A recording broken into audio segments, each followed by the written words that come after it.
Olá, boa noite. Primeiro em Manaus, com 56 mortos. Hoje, Boa Vista, em Roraima, com 33. A onda de rebeliões no sistema prisional, negada pelo governo federal, levou o governo de Minas a se reunir e apresentar um diagnóstico sobre o sistema daqui.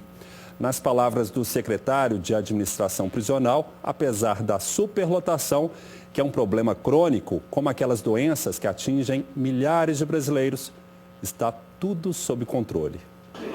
No encontro no Palácio da Liberdade, o governador Fernando Pimentel se reuniu com os secretários de Segurança Pública, de Administração Prisional, da Casa Civil e com o chefe do Estado-Maior da PM. Na pauta, a situação dos 183 presídios mineiros, onde atualmente estão detidos mais de 60 mil presos, quase o dobro da capacidade de cerca de 32 mil vagas. Apesar disso, o responsável pela pasta afirmou que no estado a situação está sob controle. O objetivo é apenas para verificar se o sistema prisional de Minas está tranquilo em relação a esse tipo de situação. Isso está tranquilo porque nós não temos internos aqui de facção, ou não temos brigas de facção. A superlotação, minha filha, existiu ontem, há 20 anos atrás, há 30 anos atrás e vai existir daqui a 10 anos. É um problema crônico.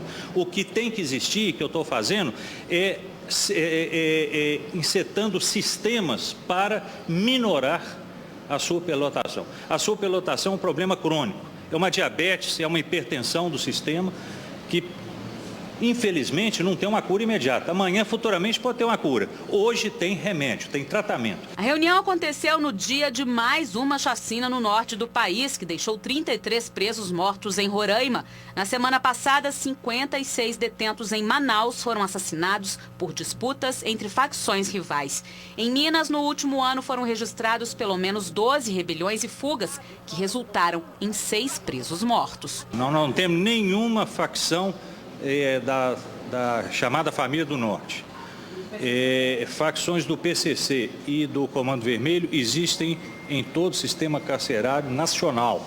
Os nossos estão devidamente detectados, separados e as providências já foram tomadas em relação a essas pessoas, que são poucas, é uma meia dúzia. Daqui a pouco, no SBT Brasil, as informações direto de Roraima, onde mais de 30 presos morreram no maior presídio daquele estado. Continua foragido o suspeito de matar um jovem de 23 anos em Contagem, na Grande BH. Segundo testemunhas, o homem esfaqueou o sobrinho na noite dessa quinta, depois que a vítima brigou com a prima e ex-namorada e mandou fotos dela nua para várias pessoas. Uma morte que destruiu toda uma família.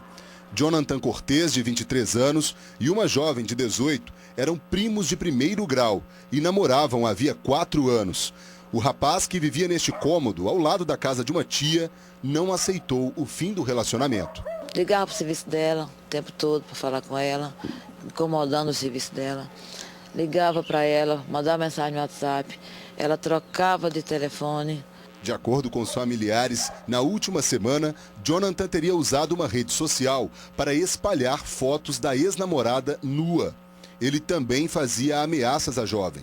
Ele foi lá na casa dela ontem, ameaçou ela e depois chegou aqui, falou no WhatsApp dela que ia tomar uma cerveja e que depois ia lá matar ela. Segundo os parentes, indignado com as ameaças, o pai da jovem foi até a casa de Jonathan. Aqui o rapaz recebeu o tio no portão. Segundo os vizinhos, os dois começaram a discutir. José Cortez, que havia bebido, deu uma facada no peito do próprio sobrinho. Jonathan correu para dentro de casa, tentou pedir ajuda, mas não resistiu. A perícia foi chamada e o corpo de Jonathan estava no quintal de casa. Até agora, o tio, que mora no mesmo bairro do sobrinho, não foi encontrado. Ele estava louco, estava bêbado. No momento de doideira mesmo, ele acabou com o sobrinho. Espero que ele seja preso. Se matarem ele, eu não vou no velório. Se ele for preso, eu não visito. Eu não quero saber dele. O que ele fez não tem perdão. O aumento das passagens de ônibus em BH e região metropolitana tem gerado vários protestos. Hoje pela manhã foi a vez dos moradores de Ribeirão das Neves. Eles reclamam ainda das condições dos veículos e dos assaltos que viraram rotina dentro dos coletivos. Os passageiros fizeram uma barreira na porta da empresa. O batalhão de choque da PM foi chamado. Os pontos da região estavam lotados de pessoas atrasadas para o trabalho. É porque os ônibus estavam saindo aos poucos. Muita gente está irritada com o aumento das passagens. A tarifa mais básica, cobrada do bairro Veneza, em Ribeirão das Neves, até o centro de Belo Horizonte, passou de R$ 5,55 para R$ 6,10. Que é um pãozinho a mais que a gente compra.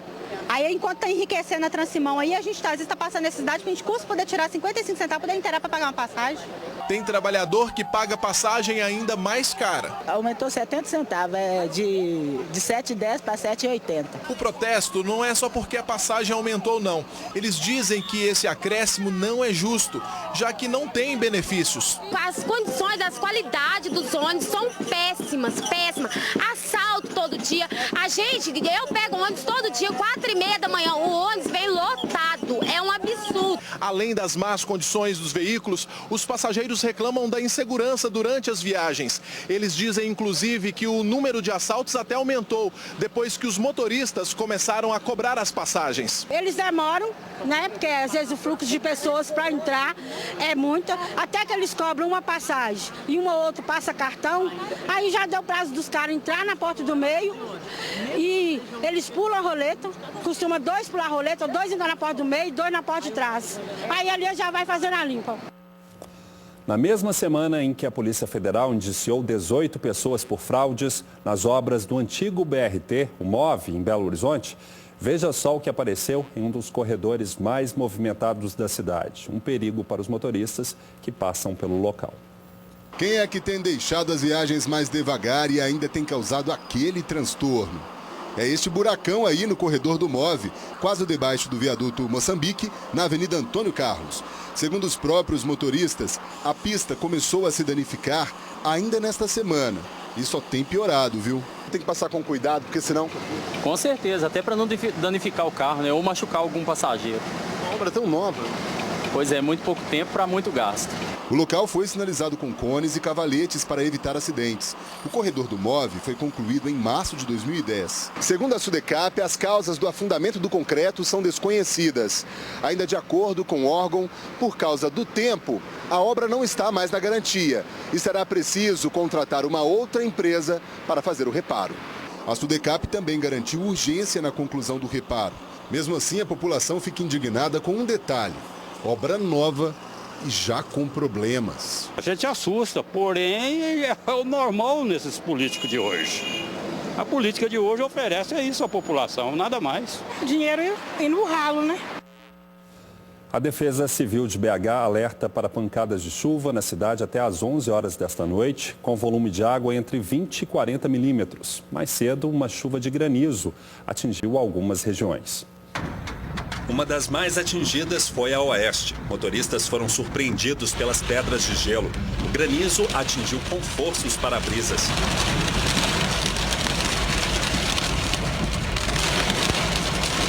O Corpo de Bombeiros recebeu vários chamados por causa de queda de árvores. Uma delas caiu na Avenida Amazonas, na altura do bairro Vila Oeste, e atingiu um carro. Outras vias da cidade também registraram os transtornos provocados pelo temporal. Veja agora como fica o tempo neste sábado em todo o estado.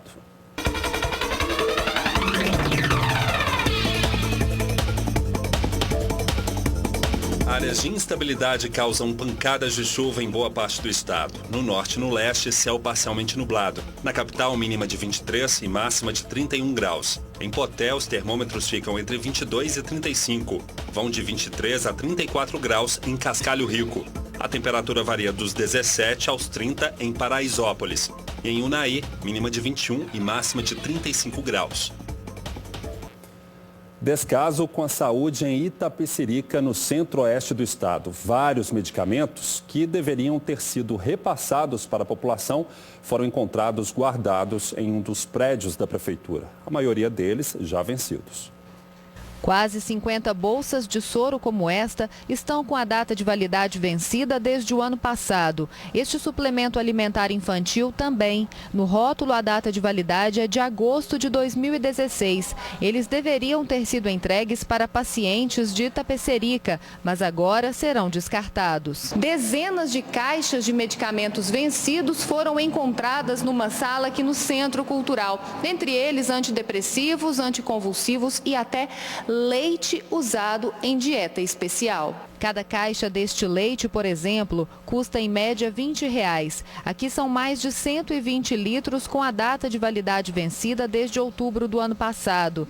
Também foram encontrados vários frascos de sulfato ferroso, antialérgicos e antidepressivos. Segundo o prefeito de Itapecerica, o município está com dinheiro bloqueado na justiça por causa de processos judiciais de pacientes que acionaram a prefeitura para conseguir medicamentos como estes. Temos hoje em contas da Prefeitura bloqueados pela Justiça 1.300.000 de medicamentos e vamos encaminhar ao Ministério Público as denúncias. Nós não podemos jogar medicamento num lixo comum, então a gente vai precisar de contratar a empresa que recolhe lixo hospitalar para poder recolher esse material. Isso gera um custo, né? Então é 2 vezes dinheiro no lixo.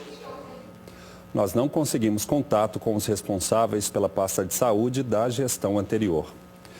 Foi apresentado hoje o homem que pode ter estuprado pelo menos 13 mulheres em Sabará, na região metropolitana. Ele foi preso depois que a polícia rastreou o celular de uma das vítimas.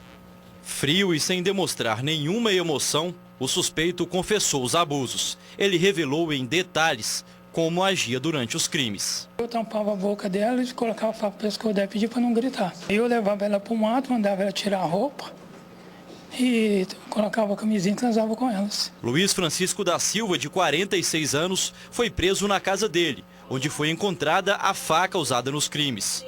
O suspeito foi localizado depois que os investigadores rastrearam o celular da última vítima, roubado depois do abuso sexual.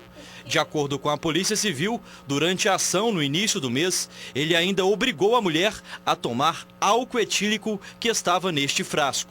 O homem teria cometido pelo menos 13 estupros. Em um dos casos, também houve tentativa de homicídio. A vítima de outubro, que foi a penúltima, uma senhora de 49 anos, ele, depois de ficar em poder da vítima mais ou menos 3 horas, ela conseguiu pegar a faca dele e colocou a faca até no pescoço dele. Só que ela não teve coragem de atentar contra ele e ele pegou a cabeça dela, jogava contra a pedra para ela soltar a faca. Ele posicionou a vítima contra um barranco de 3 metros e no momento que ela pediu até ajuda para ele, para colocar a calça, ele empurrou a vítima contra esse barranco, ela caiu, desmaiou, bateu a cabeça, ficou até internada. Segundo as investigações, todos os crimes aconteceram bem aqui, às margens desta linha férrea que corta o bairro Nossa Senhora de Fátima, em Sabará. O suspeito normalmente conduzia as vítimas até um barranco aqui embaixo. Para não deixar pistas, ele só atacava mulheres que caminhavam sozinhas e sempre durante a noite. Ainda de acordo com a Polícia Civil, o perfil das vítimas era o mesmo, morenas e acima dos 30 anos. Os crimes teriam começado em 2012. Desde então, o homem vinha sendo procurado. 5 mulheres que haviam registrado o boletim de ocorrência nesse tempo já reconheceram Luiz Francisco. O meu recado é que todas as vítimas venham à delegacia, façam o boletim de ocorrência, reconheça ele. Quanto mais casos forem fechados, maior a pena dele, maior o tempo que ele vai ficar preso. Daqui a pouco, criança com doença rara é proibida de viajar de avião. E ainda, o sucesso de um garoto que vende bombom nas ruas de BH. Olha só. E quanto que é a trufa? Pra você, minha linda. Nós estamos em Janeiro Loucura, 1 é 3 e a promoção pra você é 4 por 10 e mais meu coração. E é com ela que eu estou.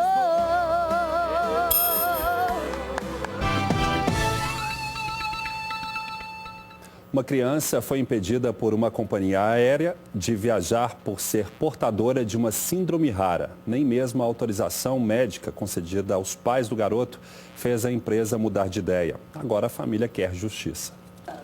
Francisco, de apenas 6 anos, foi impedido de viajar de avião pela companhia aérea para Fortaleza por ser portador da síndrome orofacial digital, uma doença genética rara, mas que não é contagiosa. Eu fiz o preenchimento de um formulário que chama MEDIF, que é um formulário que todas as companhias aéreas indicam que as pessoas especiais façam para indicar se precisa de acompanhar no aeroporto, se precisa de cadeira de roda. Uns dias depois eles me retornaram via e-mail pedindo o dado de um exame, de uma gasometria arterial ou uma oximetria de pulso. A mãe de Francisco diz que preencheu todos os documentos pedidos pela empresa, além de uma autorização do médico que acompanha a criança para ela viajar. O embarque dele tinha sido negado e, segundo o atendente, eram por motivos de segurança dele e de outras pessoas. A Azul informou por meio de nota que não vai dar detalhes do caso por uma questão de sigilo médico e que está seguindo um procedimento para a segurança do cliente. Os passageiros não percebem, mas durante o voo, as frequências cardíacas aumentam de 5% a 10%, de acordo com a Sociedade Brasileira de Medicina Aeroespacial. Porém, o organismo compensa essa diminuição de oxigênio. A ANAC disse que está apurando o caso e, se for identificada alguma infração às normas de aviação civil, a empresa poderá sofrer sanções administrativas. Esta advogada fala que a família pode procurar a justiça. A companhia aérea só pode impedir de viajar se a doença do passageiro colocar em risco o passageiro ou as outras pessoas. Em geral, as outras pessoas, o caso de uma doença infecciosa. Ela tem direito aí a ajuizar uma ação, tanto por uma reparação pelos danos morais sofridos, porque houve uma frustração, era a primeira viagem da criança, ou gerou toda uma expectativa. A cartilha de medicina aeroespacial faz algumas recomendações para certas situações. Quem tiver pressão alta, é recomendável esperar um dia para a estabilização. Já no caso de bronquite crônica, enfisema, outras formas de doença pulmonar obstrutiva crônica, se o passageiro conseguir andar 50 metros sem ficar ofegante, ele pode viajar. Os pais de Francisco agora vão ter a difícil missão de avisar ao filho que não vai mais viajar de avião. Tanto é que ele fala, né, que vai de avião, né, e não sei.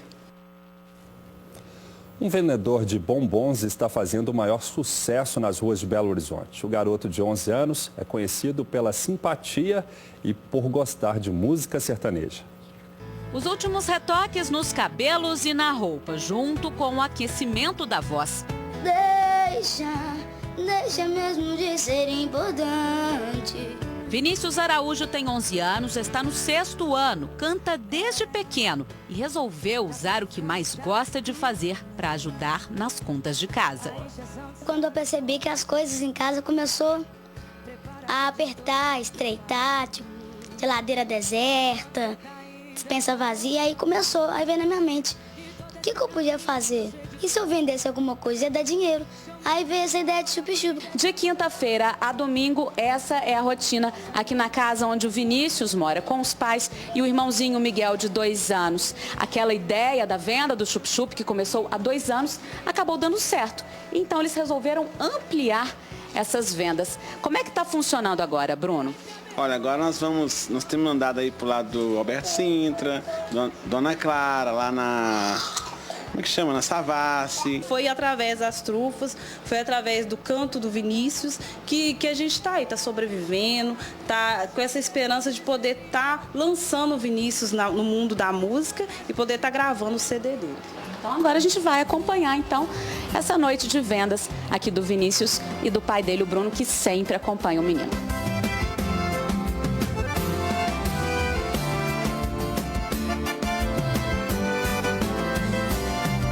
Nas ruas, algumas pessoas já conhecem o Vinícius. Ele sempre passa nas mesas cantando, o maior sucesso aqui da região. Cada dia ele tá melhor. E quanto que é a trufa? Pra você, minha linda, nós estamos em Janeiro Loucura, 1 é 3 e a promoção pra você é 4 por 10 e mais meu coração. A gente admira a força de vontade dele. Além de tudo, ele canta muito bem, alegra, né, a gente nas mesas. Tá de parabéns. Todo dia tem plateia nova para os shows. Foi ela quem pegou na minha mão quando você soltou. Foi ela quem me aceitou do jeito que eu sou.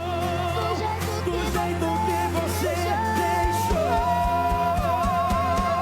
Bacana, fantástico, viu? Tá de parabéns aí, viu? Só não gostei que você tá cantando minha mulher, hein? Show. Um garotinho que sonha grande. Eu penso ser um grande cantor, ter um CD gravado, famoso, estourando em tudo que é lugar.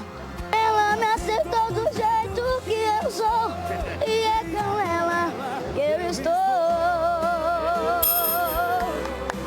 Daqui a pouco, uma das manifestações populares mais tradicionais é declarada Patrimônio Cultural Imaterial de Minas. A gente volta já.